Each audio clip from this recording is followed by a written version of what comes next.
رزق حرام کا بھی اثر ہوتا ہے، دل سخت ہو جاتے. اب عبداللہ حسین علیہ السلام نے کربلا میں فرمایا تھا کہ لقد ملیت بطونکم من الحرام. اب یزیدی جو ہے نا سامنے، اب حسین ان کو تبلیغ کر رہے ہیں تو پھر بھی نہیں مان رہے. اللہ نواسے رسول کی تبلیغ کے بعد بھی کیوں نہیں مانے؟ فرمایا اس لیے کہ تمہارے شکم مال حرام سے بھرے ہوئے ہیں. تو جس کے شکم میں مال حرام ہے اس پر کسی عالم کی بات چھوڑ دیجئے، کسی سیلیبریٹی کی بات چھوڑ دیجئے، اس پر نواز رسول کی بات کا اثر نہیں ہوتا، کیونکہ شکم مال حرام سے بھرے ہوئے. تو مال حرام کا مطلب کیا ہے؟ کوئی کہے کہ نہیں قبلہ صاحب ہم کو شراب تھوڑی بیچ رہے ہیں کہ ہمارے پاس مال حرام ہے.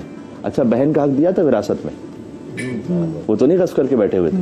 ہاں جو قرضہ لے کر ہڑپ کر کے اس کے بعد جو ہے وہ سال میں 4 عمرے پہ جاتے ہو تو وہ قرضہ واپس کیا تھا کیا؟ یہ بھی تو مال حرام ہے. تو فقط شراب پینا تھوڑی حرام ہے، حرام مال سے بکرے کا گوشت کھانا بھی حرام ہے.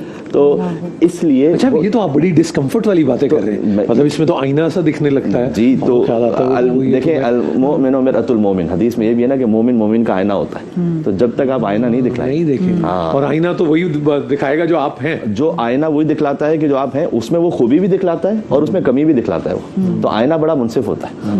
تو اس لیے اگر کسی کے شکم میں حرام ہے اس کا دل سخت ہوتا ہے، اور اگر شکم میں حلال ہے تو چاہے وہ یزید کے لشکر میں بھی ہے لیکن ایک دفعہ توفیق مل جاتی ہے کہ آئے حسین کے پاس معافی مانگنے کی اور کہے کہ مجھے معاف کر دیجئے، مجھ سے غلطی ہو گئی. اور کتنا بڑا دل ہے امام حسین علیہ السلام کا. یعنی آپ سوچئے کہ جس نے ان کے بچوں پر پانی بند کیا ہوا ہے 3 دن سے، وہ آ رہا ہے کہ مجھے معاف کر دے. تو وہ کہتے ہیں کہ میں نے معاف کیا اور میرے رب نے معاف کیا، کہ جو روایت کا مفہوم ہے طبق نقل. اچھا یہ بھی ایک خاص بات ہے. نور بھائی آپ کے پاس کوئی آیا معافی مانگنے کے لیے، اس نے کہا کہ نور بھائی مجھے معاف کر دیں، آپ کا دل بڑا تھا، آپ نے کہا جاؤ معاف کیا، بڑی اچھی بات ہے.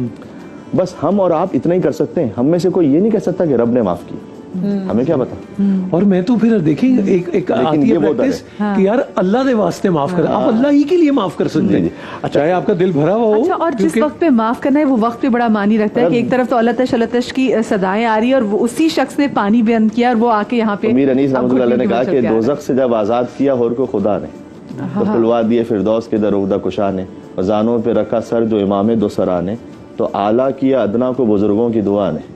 تو سب جس کے طلبگار تھے جنت میں وہ در تھا، اور حوران جنا گر تھیں اور بیچ میں ہور تھا. تو ساری باتوں کی آخری ایک بات نور بھائی، میرے خیال میں شاید اس کے بعد بات ختم ہو جاتی ہے. قیامت میں ایک مرتبہ دفتن صدا آئے گی، جب لوگوں کا حساب کتاب ہو رہا ہوگا نا، صدا آئے گی کہ جس نے اللہ سے اپنا حساب لینا ہے وہ آ جائے.